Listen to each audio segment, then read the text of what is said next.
The sinister Merc tells us that he eliminated his father. Ryan Notley confirms this with his drawings, but Mark Canal has never said that it was a beating. After what happened in California, the idea that Invincible could defeat his father seems impossible. But since nothing is truly impossible, today we are going to explore the 10 ways in which sinister Mark achieves the feat.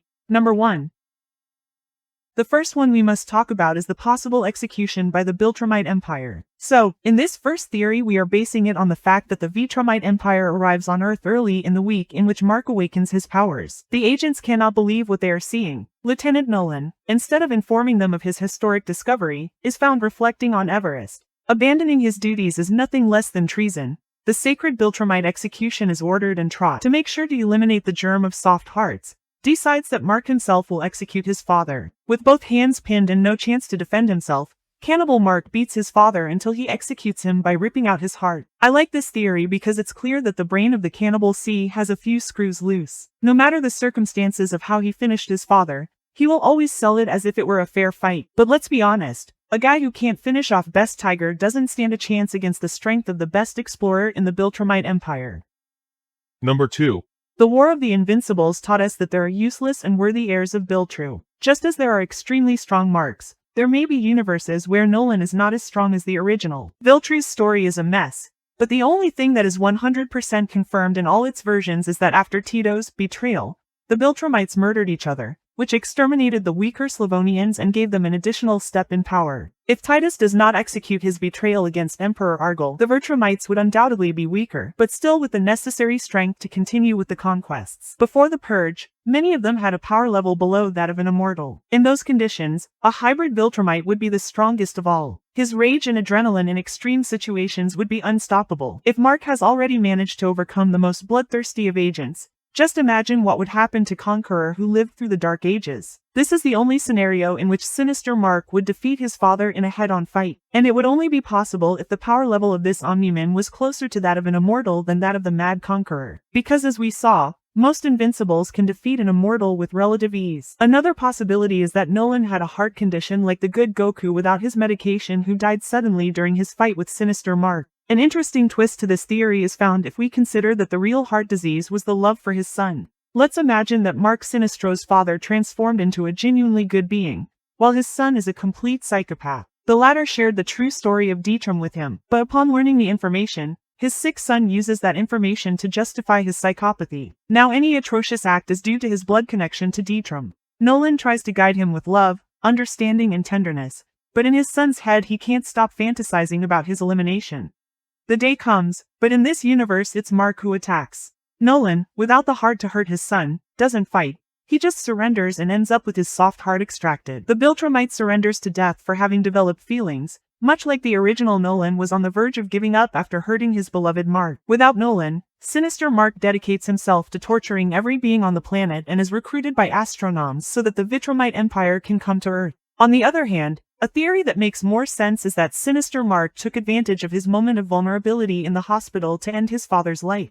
After his battle with the Guardians of the Globe, Omniman lost consciousness for 7 whole days. 7 days is simply too much temptation. Sinister Mark has the time and space to fulfill his darkest desire. With the Guardians of the Globe dead, if he is left completely exposed, the opportunity is unique. If he eliminates his father in this vulnerable moment, he has free reign to dominate the planet and turn it into his playground. Mark simply pretends to care about his father's health and ends up ensuring his eternal rest. I like this theory because it fits perfectly with the power scale, explaining why sinister Mark is unable to eliminate the Chupacabra at the same time he presumes to have finished his father. Number 5. On the other hand, we also have to explore the possibility that Nolan was injured at the time of the battle. Just as Commodus defeats Maximus Decimus Meridius, the fight between father and son was not fair. In the first season we saw that Nolan was very close to being eaten by the Ku of Sicil. The logic is simple. In his dimension, the beast causes a lethal wound to the Ultramite and sinister Mark takes advantage of that advantage to win the fight. What we saw could be applied in any scenario of this type, because even Tech Jacket with the support of Sicil can put up a great fight, or even the experimental bombs that finished off Omnimark's father. Another option that we cannot ignore is that of drowning by pillow, something that we should not take literally. Sinister Mark is an egocentric who has not shown any kind of skill or power during the War of the Invincibles. He has been something like a Homelander. If you are the strongest variant that has finished off an adult Vitrum, You cannot escape Base Tiger and the Chupacabra in the same day. The theory is based on the fact that Sinister Mark waited for the most cowardly opening possible, attacking him from behind or even while he was sleeping. This could be very possible, since there is a very recurring attack with which the Lositas are executed with a single hit, a resource widely used by Troj, but we also saw it during the narration of the Dark Era. Taking advantage of their extraordinary strength, they attack with pointed fingers and pierce the body of their opponent with a single thrust, an execution that requires extensive experience to apply in combat, but if the target is asleep it is extremely simple. However, entering the top 3 of my favorites, we have the execution through the Trumite Civil War. When the Biltramites take the land, they perform a medical examination on Mark. In this it is revealed that the sacred blood of Emperor Argol runs through his body. The Biltramites have finally found their rightful heirs. Nolan must execute the rebels by shaping a Tergerian civil war. Biltramite civil war. Outnumbered, TRA loses his life in this war, but so does Olan. This is what happens in the timeline of the Mohawk framework, who becomes the new emperor of the Biltramite Empire. In a turn of events, Mark Sinistro does participate in the war, but instead of helping in the fight against Troj, he takes advantage of his father's injuries to treacherously attack and win the empire for himself, since they say that no emperor died in bed. But we shouldn't get married to this scenario either. The general theory would be that some other Litramite caused him lethal damage, just as happens in Traxa when Luan extracts Omniman's spine, leaving him incapacitated for the following weeks. Perhaps in his universe, Nolan called his son to defend the Taxans and, seeing that the situation is getting complicated, Mark Sinistro turns the 2-on-2 into 3-on-1, being the one who ends up executing his father's betrayal. The Empire appoints him as the new agent on Earth, and thus Mark Sinister gains 100 more years to do whatever he pleases with Earth. I like this theory because it is very possible that Mark Sinister is taking exaggerated credit that is not his due. But all this time we have been making the same mistake. It is true that all the timelines happen simultaneously. For that reason, all the Marks are the same age.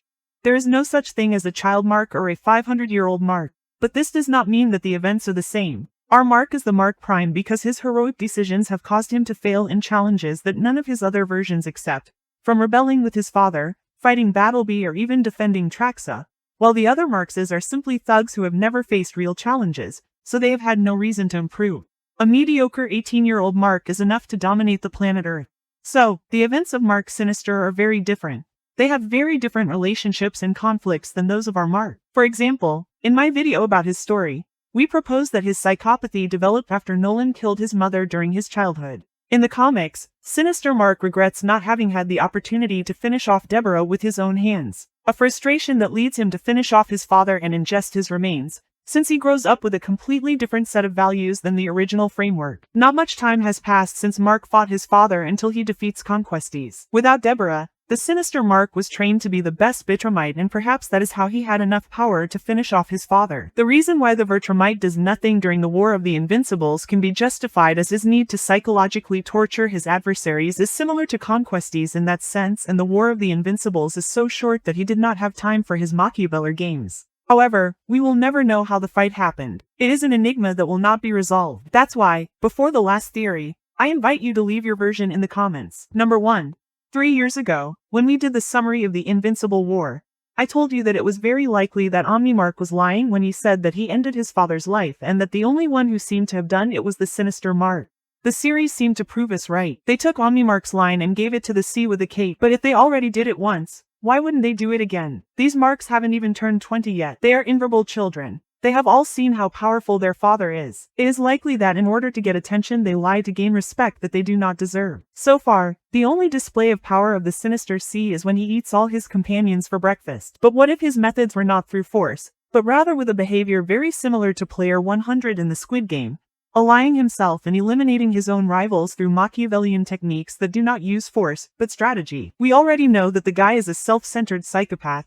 It is not surprising that he also has Machiavellian traits to complete the dark triad of personality. In addition, it is very suspicious that Markin Mohawk is the last to survive, the only variant that has not had real combat experience, since his empire was inherited and he is the only one of the survivors who does not pose a real threat. Therefore, we cannot rule out that the Sinister Marks is lying and his real power is to influence the fragile minds of his companions. However, you have the final opinion. Let me know in the comments that I read them all.